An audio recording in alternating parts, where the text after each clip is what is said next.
that show, 11:20 the time, on a beautiful Monday. The sun is out now and going to warm up a little bit this afternoon, and we should have a decent couple of days ahead of us. Of course, as we do each and every Monday during this hour, we welcome the expert on all, I got to tell you, the expert on all things medicinal, all things of wellness, Dr. Anita Wang with us this morning. Good morning, doctor. How are you? Thank you very much. And you are the expert in life, just making everybody feel good, playing the good music. I love it. Thank you so very much, Dr. Wang. I appreciate that. Look at the smile on this face. Thank you. So it is Thanksgiving week. You and I decided to cover maybe what's on the table. First of all, what are you doing for Thanksgiving? Do you do the cooking? Do you share the duties? Well, it depends, because I have family on the East Coast, so it depends if I'm going to go to Thanksgiving on the East Coast or Christmas. We kind of alternate it. If I'm home, I like to do the cooking, but we go to our friends, they do that. But the boys were like, sorry, Walt and Melinda. They said it's not as exciting for them, and they kind of wanted to do something special because they're going to almost be 18 this weekend. Well, happy birthday. Then it's going to be their senior year, so they requested, and they love the cold. So we're going to Seattle. Oh. And I had some people tell me they always leave Thanksgiving, and they go to Hawaii so they don't have to cook. And I was like, really? I never even had the concept. Had the boys even mentioned that? I was like, no, we're doing this traditional thing. And I'm like, okay, so we're heading up to Seattle, doing one full day of sightseeing a whole day, and then going to a restaurant to be catered to, fed to. Oh my! I know, very unique for us. Very, very cool. We'll have a very great trip and a happy Thanksgiving. With us, I like home. I do love to prepare Thanksgiving. Anne Marie is a vegan, so I do a completely vegan meal for her. And I, of course, utilize some of the good stuff I put over there for her as my side dishes and stuff. But will either do, and I haven't decided yet, it's either going to be a rack of lamb for me or prime rib. So I'll go with one of those two. I vote for rack of lamb. Okay. Well, if you were coming over, you'd get a vote. And then we got invited, a couple invited us to their house for Thanksgiving, and I don't do that.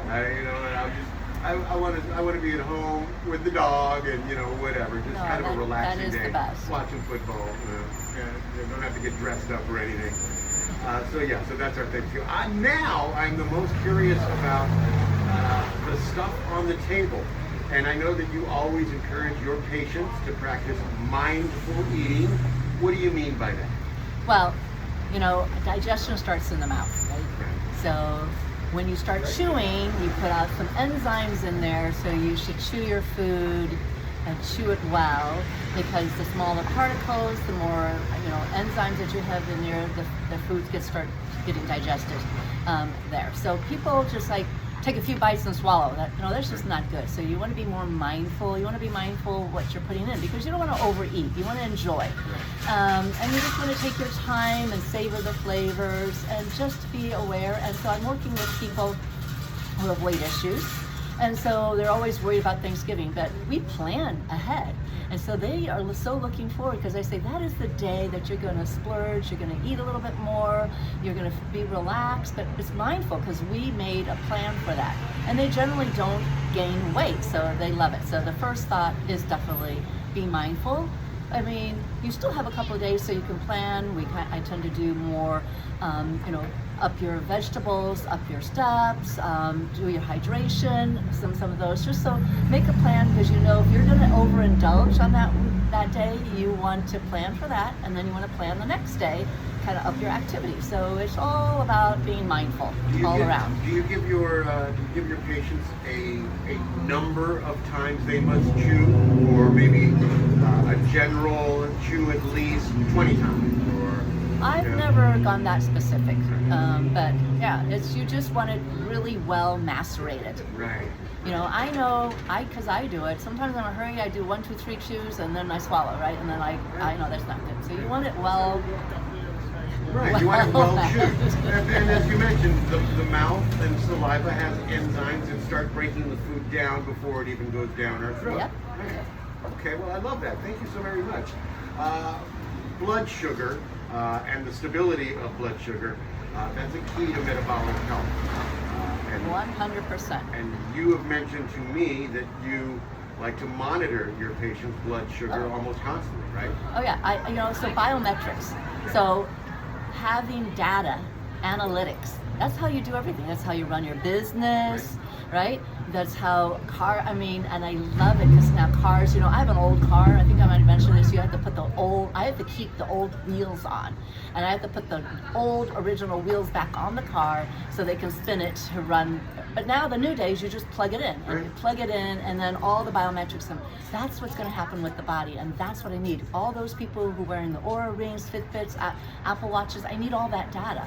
All that data helps me to help you figure out with your genetic blueprint and your cellular makeup what to do. So it's not, I see you 1 month and then the third month you come 3 months later and he goes, oh yeah, everything's the same. I say, it's not the same. What happened in those 3 months? There was some time when you didn't sleep well, when you didn't exercise, when your heart rate was this. All of those make a difference, and then I can see what's going on. So one of the tools that I have that I can get in real time is your blood sugar. So that's an easy one, an added one. So besides having your Oura ring and all of those things, so your heart rate, sleep monitoring, and all that, your number of steps, is checking your sugar. So when I put that on, and I'll tell people, okay, let's just see what foods in your diet is working for you. And they go like, oh, I eat really good. I eat all this vegetables and all these fruits and I do well. And then they do it and they eat the watermelon and blood sugar shoots over 140. That's not good. That's not stable. So that fruit is not good for them. I had a guy who bought a caseload of mangoes, and I told him no fruit for you. He was like, no, I got all these mangoes. Like, I got to eat them. So he tested it, and he says, oh my God, it went to 180. And he says, but I got to eat them. I said, no, you can't have those. And then what he did, which I hadn't known it was a trick, he actually ate them slowly, and then his sugar didn't rise above 100. So he couldn't just wolf down a whole mango. He could savor it slowly, and you would check it, and then the sugars didn't rise up. So he got through his whole case, but really slowly. So the old adage of an apple a day keeps the doctor away doesn't keep this doctor away. So if you can eat an apple, but it might spike your blood sugar. Oh, yeah. So what if you had like other things with it? Right. So I always say no naked carbs. So carbs are all your, starches and your fruits. These are all in the carb. Even vegetables are carbs. So some vegetables could spike it for you if you particularly have an issue with it. So that's why I like to test it. So when you do, let's say you have that apple and it spikes it to over 140 as the marker, then you're going to pair it. And the things you're going to pair it with is something that has a fiber, a protein, or a fat.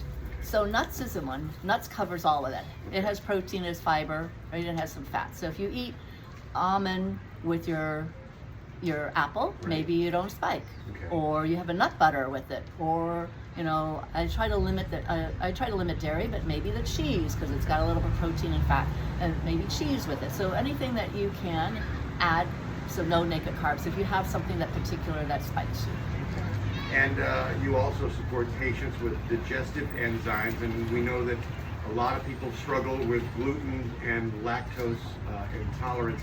More so, I'm finding nowadays than before. Has something changed with the kind of bread that we're eating? Has something changed? Oh, yeah. So, the history of the wheat, that's where it is. If you look at we're an artist colony, right? Our artist community, and we love our paintings. Mm-hmm. But if you look at the landscapes, right? Mm-hmm. Originally, wheat was painted, they were taller than us, right? Okay. Now, if you look at them, so what happened in the 50s, which isn't that long ago, there was a Nobel Prize for this because there was famine around this time, right after the 40s, right? So they were trying to figure out how are we going to feed people. And so this gentleman, I forget his name, but he was able to hybridize. So he was able to make the head of the wheat heavier, produce more. But then they couldn't harvest it because it was too heavy and it drooped. So then he hybridized it again and dwarfed it. So now our wheat is top heavy and shorter, right? So that's two hybridizations. Since the 50s. Right. So that means 14 new chromosomes added, which to our system that we didn't get a slow adjustment. Now, wheat was added 10,000 years ago when we became an agriculture society. So that was 10,000 years ago with einkorn wheat. So I recommend you use the ancient wheat, all of that, if you're going to use wheat and you don't have an issue, because that we've been introduced to before. But the newer wheat that we have, and then they make it bigger and fluffier and do all of these additives to it, we can't adjust to. So that's why there's intolerance to it. So if you have some intolerance, not sickle cell. So what I have done, because I noticed my boys had it. I know that I have that. So I have these enzymes, and we take them when we go out. So one time we didn't. We were in big trouble. But so my husband said, "Don't forget to pack the gluticase, please," because that is when the boys are going to go hog And that's wild. what it's called? It's called Gluticase, Okay. and so one kid has an issue with lactose, but not as much. But so we use that. It combines with both. So we just take that enzyme if we know we're going to eat more, or if you eat out and you have, because wheat is in sauces, it's in so many things that you're unaware of. Right. And if you have a sensitivity to it and you eat stuff and you say, I didn't eat anything that had wheat in it, but I still had an issue. Well, if you take the enzyme, I have patients who have real sensitivity, have problems. They're afraid to go out to eat with their friends, but when they take that, they don't have their symptoms. So we use that all the time. We eat it, take it right before, a couple pills before you have your meal. Not a problem. And as we get older, our enzyme starts to decline. So if you didn't have an issue and you're starting to have an issue, it's good to get a boost to help support with enzymes. So that's what I use. So you've developed your own brand of Yes. digestive, and it is the gluticase that we're It's talking called about? gluticase. Yeah, you can, if you want it, you can give me a call, send me a message. I can ship it out to you. It's not a problem. All right, okay. And again, as I've mentioned many times, and I don't know that a first-time listener would have known this, but you started as a scientist. You Yeah. are a scientist, and that I found the wheat story amazing. I didn't know that. I didn't know that at one time it was much taller than us, and now it's bottom heavy. And wow, thank you for that. Thank you for that. Can I talk to you about some individual things that might be on the table for Thanksgiving? Sweet potatoes. I eat them all the time. I love sweet potatoes, and I have them many different ways. The way I'm preparing them on Thursday will more than likely be steamed for a moment, then drizzled with some olive oil, shot into the oven, and then maybe just a little drizzle of honey as they come out. Tell us about sweet potatoes and chemically what they do to our bodies. Well, that is why you're such a lean, mean fighting machine. There you go. If you guys haven't seen him, he is. But sweet potato is one of the tools I use for weight loss because it stabilizes blood sugar. So people don't realize it. And if you actually could do a little bit of that, what you're doing, and then have it completely cooled and then reheat it, it becomes a resistant starch. So when it's a resistant starch, which is what we lack a lot of times in our diet, I think that's one of the biggest, treats or little hints to do. Tips is what the word I was looking for, is to cook and cool your potatoes and rice, and it becomes resistant starch. So mashed potatoes is no longer a starch, it's a fiber that your gut microbiome needs, right? So, and then the other thing that sweet potatoes do is because it's high in beta carotene, it's got rich in vitamin A, so it's good for the eyes, it's good for blood pressure, good for cardiovascular, stabilizes blood pressure, and your blood sugar, things like that, and resistance. So there's a host of benefits.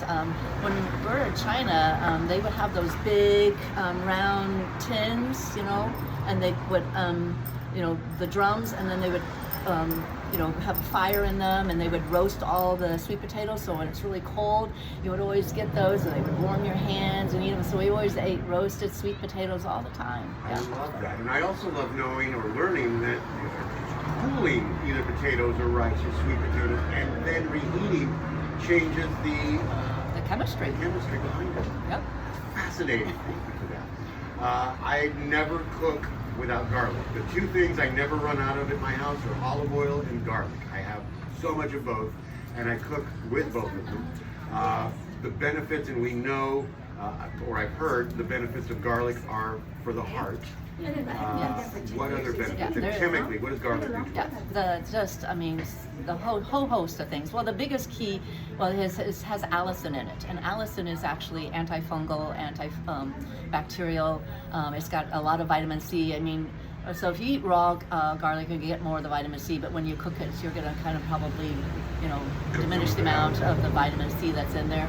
But it's still very good. And the thing that it chemically does is actually, if you do develop plaques in your heart, and why it's so good for the heart, is actually dissolves it. It helps melt it, and so that it doesn't become and attach, and it kind of breaks it up. So garlic is really key. Really aged garlic. One is something I take daily for. I take that. So aged garlic. Garlic is just so good for you, and as I said, blood pressure, cardiovascular, metabolic, all of that has vitamin C. Immune system, key for that. So that chicken soup recipe has usually got lots of garlic, so that recipe is really good for the immune. If you got a cold, chicken soup is really good. And I had no idea. It destroys plaques in the vessels in the heart. Yeah. That's fantastic. Thank you. Ginger. We've been talking about ginger a lot. I don't utilize it for Thanksgiving dinner, but I know a lot of people that do.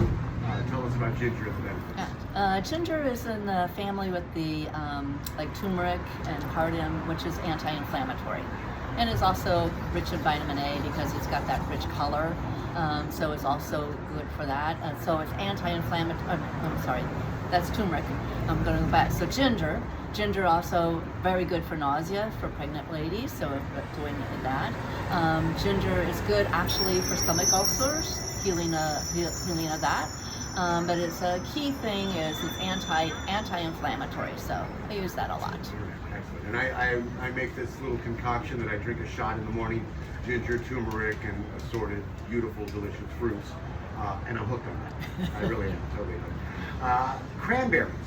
I know that if we get the canned cranberries, that can be like way too sugary or way too sweet. But fresh cranberries boiled makes a pretty decent cranberry sauce. Talk to us about the benefits there. Well, cranberries got that beautiful color again, so that's also rich in vitamin A. It does have vitamin C in it. Got the antioxidants, so antioxidants are your polyphenols, which is what reduces all your free radicals. So anything that comes in that attacks your body, oxygen attacks your body, pollutants, whatever it is, you need antioxidants to neutralize and get rid of those free radicals, which causes damage.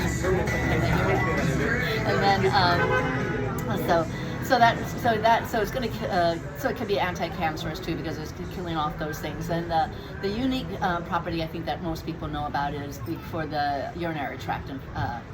So what it actually does is it doesn't allow the bacteria to attach. So if you think you have that, you just take more cranberry juice. It doesn't allow them then. So it's kind of like, when you have bacteria on your hand, and if you don't have anything, if you just wash and dilute, it reduces the number so that your immune system can take over, right? So if you're taking more cranberry and those bacteria can't stick to the walls and they get flushed out, and you hydrate and flush, you can avoid that bladder infection, that urinary tract infection too. Excellent.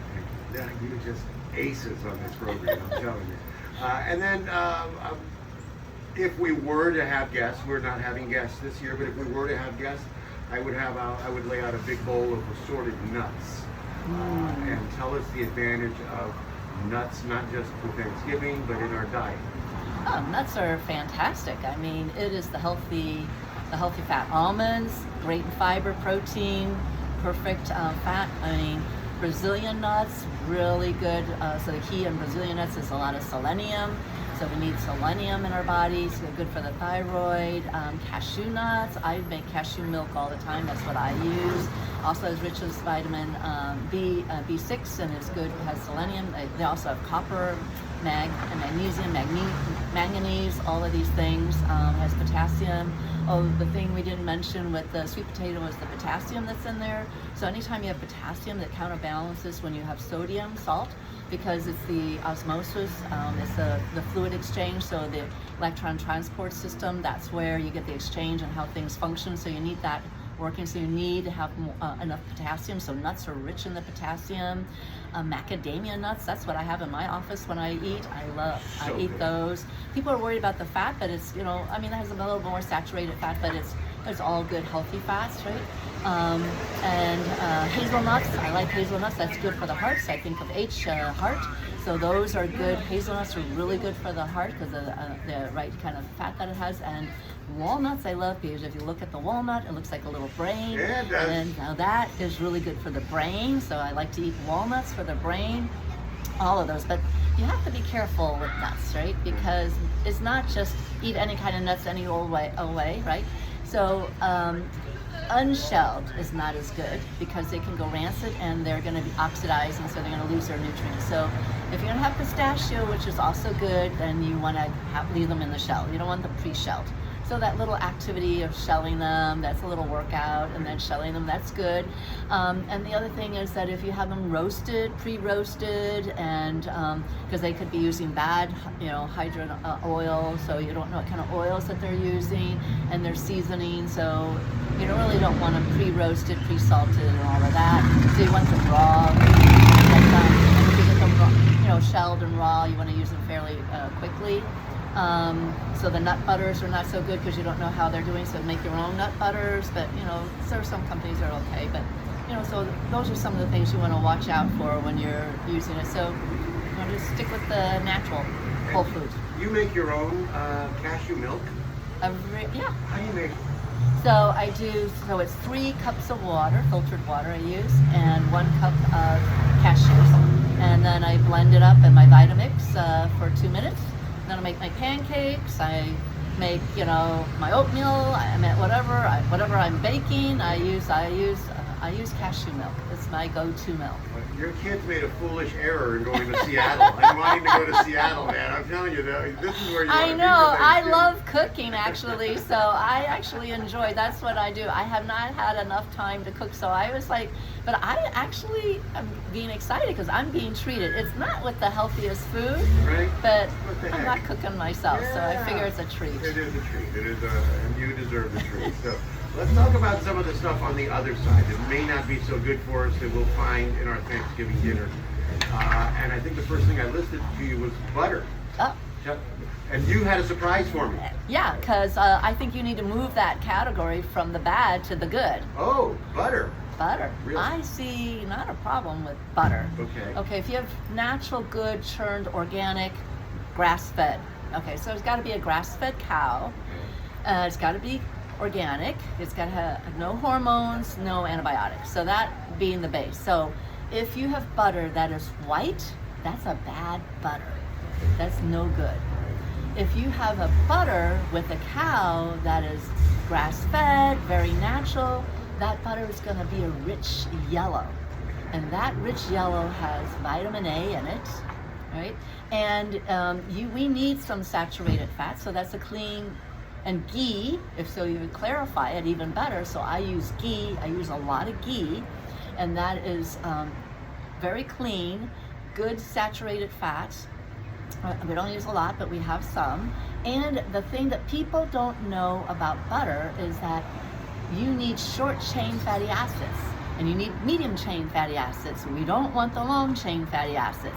So butter has medium chain fatty acids, and those are the things that propagate a healthy microbiome in your gut.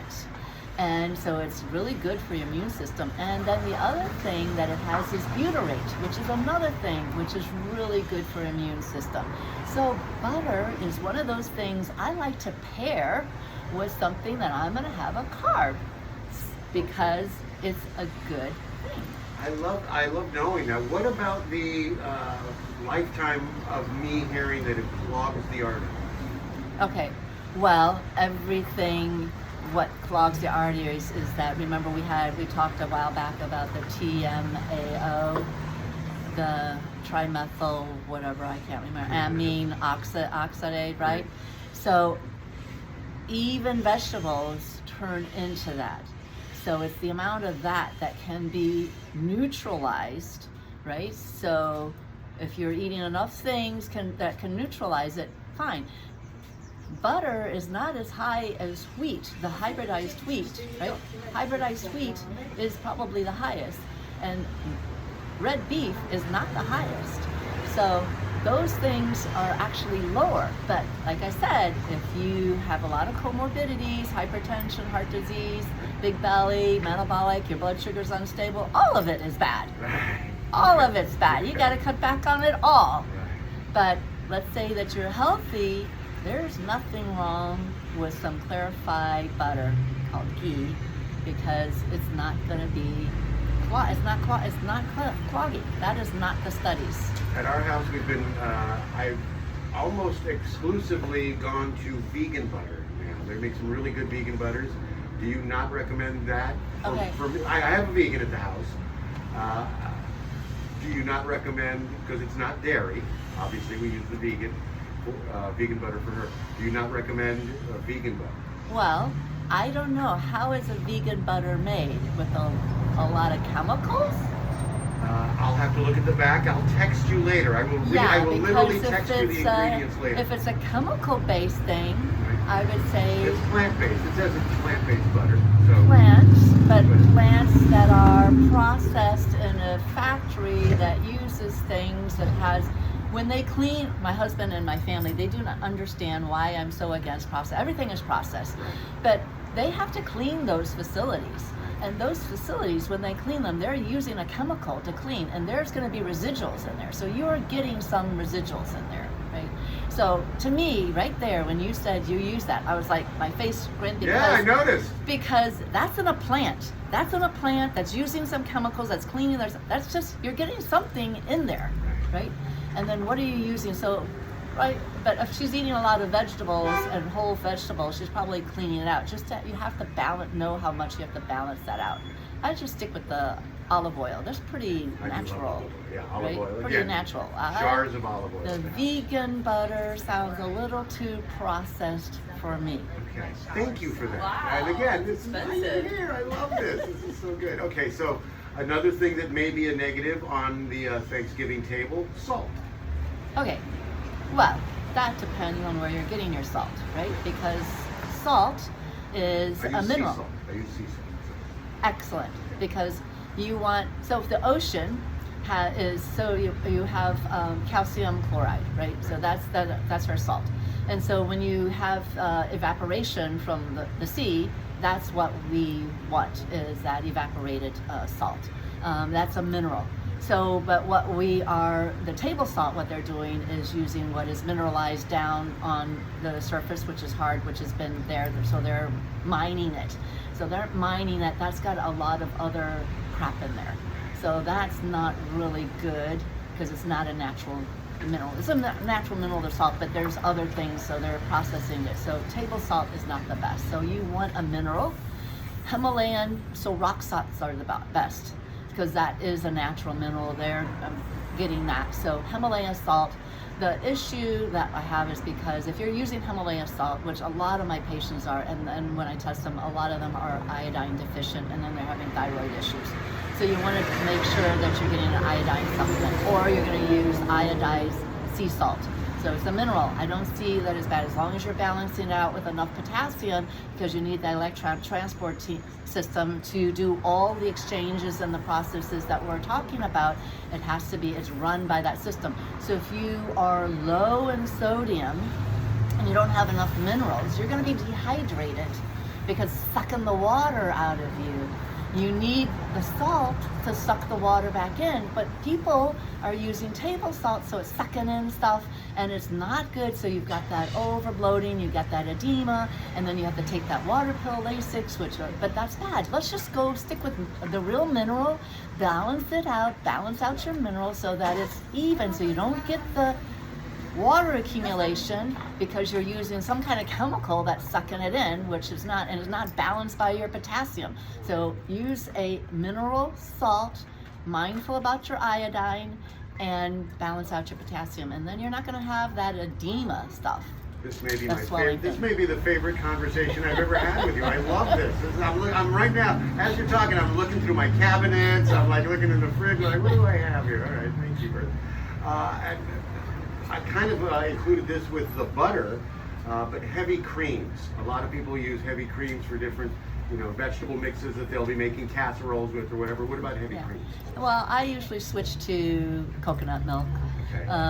Or I use my cashew. It's not going to be as thick, so then you're going to have to use a thickener or something. But dairy, I tend to stay away because dairy is a little bit inflammatory. So as much as we like it, and they say in the commercials that's the perfect food, we're not cows. So when was cow food the perfect food for a human? Well, the dairy industry really has us by the nose, Okay. don't they? Yeah. So it's not a perfect food because the amount of casein it has and lactose. So many people have problems with casein, many problems have with lactose. So if you're going to take glucose, because that's what we do, because we do indulge. So we indulge in cheese, but I try to limit it because it is higher in an inflammatory way. So if you have no comorbidities and you don't have a big belly and you're not having belly fat and everything and you're going to indulge, okay, so have a little bit of cream, right? But it's going to be inflammatory. I'm trying to think, it's got some saturated fat in there. If I'm going to use anything, I wouldn't use skim milk, I would use the whole cream. So I would say cream is better than skim milk or low-fat milk or anything. So if I use dairy, I use the whole milk and I use whole cream. I definitely do that because I actually like whipped cream. So I'll have whipped cream. It's delicious. Yeah. There's no doubt. It's So delicious. I have Right. that. So I will do that. But that's like a treat for me. So I can't think of too many benefits in there. So Right. that's a treat. Right. And like everything else, as you preach to me all the time, moderation Yep. is the key. Yep. And with that, I'll ask you about sugary sweets. A lot of people right after the Thanksgiving dinner, they got to have sweets, whether it's pie or whatever. My go-to is a Dutch crumb apple pie. That one, my husband's favorite too. Yeah. No kidding. So Yeah. talk to us about sugary sweets. Make sure you put a lot of butter in there. No, that'll be like a no naked carb thing, Yeah, right? there we A go. little with butter. I mean, Thank you. yeah. I got permission to use the butter. Yeah. Well, okay. So sugar is the enemy. I mean, there's just no way around it. Right. Okay.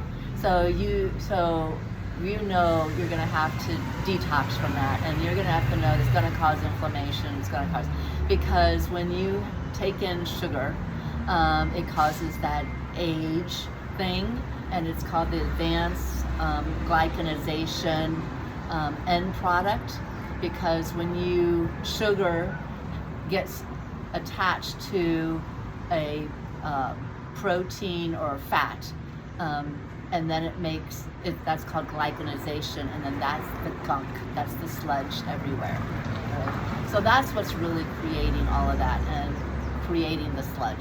So you're going to create that. So you're going to have to detox and clean out from that. There's just no way around it. So there is no good thing about sugar. It causes inflammation, causes sludge, causes aging, causes disease. So Everything bad. Yeah, everything bad. bad. So there's not a good thing in there. But we are all addicted because sugar lights up the brain just like cocaine, and we are exposed to it, so our brains are addicted to it, and we want to have that feel-good thing. I try to limit it, but I'm addicted to pie, so that I is love pie. And Dutch apple. I've already, as I was saying it, as the words were coming out of my mouth, I'm thinking, pull it out of the oven. And a couple of things that I put in kind of this middle ground where I wasn't sure. We talked about sweet potatoes and the advantages, but what about regular potatoes, like russet potatoes? Yeah, no, that's the same thing. Same thing. So Right. you want to, cook them and completely cool them down and then reheat them. So you can make that the day before, then heat it up, and then you've got a resistant fiber. Now you're feeding your family fiber that they are not getting enough of. So I make important. potatoes laying eggs. So what I do is I slice them really thin, drizzle them with olive oil, slice onions on top in a few different layers, toss that in the oven, bake it for a couple hours, pull it out nice and crispy. And Ooh. that's I'm my sneaking over to your go-to. house. That's my go-to right there. And corn. Corn, I grew up loving it. I still love it to this day, but I hear it has zero nutritional value. Yeah, I try to stay away from corn. There's a lot of corn products and corn resistance. So I don't think you can get a natural corn if they're all GMO. Even organic corn is a GMO organic. There's really nothing. I mean, So I use that as a treat also. I think, all the corn products, cornstarch, and then you have corn tortilla. So we're gluten free, so we go to the corn tortilla, corn chips, and I always think, oh my God, which is worse? Like, should I eat the gluten? I feel like there's no win there. So it's the bad one. Then popcorn, so there's just, but our corn, there's no real healthy option out there that I have heard that anyone has developed anything. So I think that if you really want something that's neutralizing, if you're going to use the corn, Himalayan terracotta buckwheat is an ace. I'm learning how to cook with that. That is the highest in antioxidants, good for the immune system, it's good for cellular function. So I'm going to be carrying that, and I recommend it. I'm testing out in the kitchen using that. I made a little something.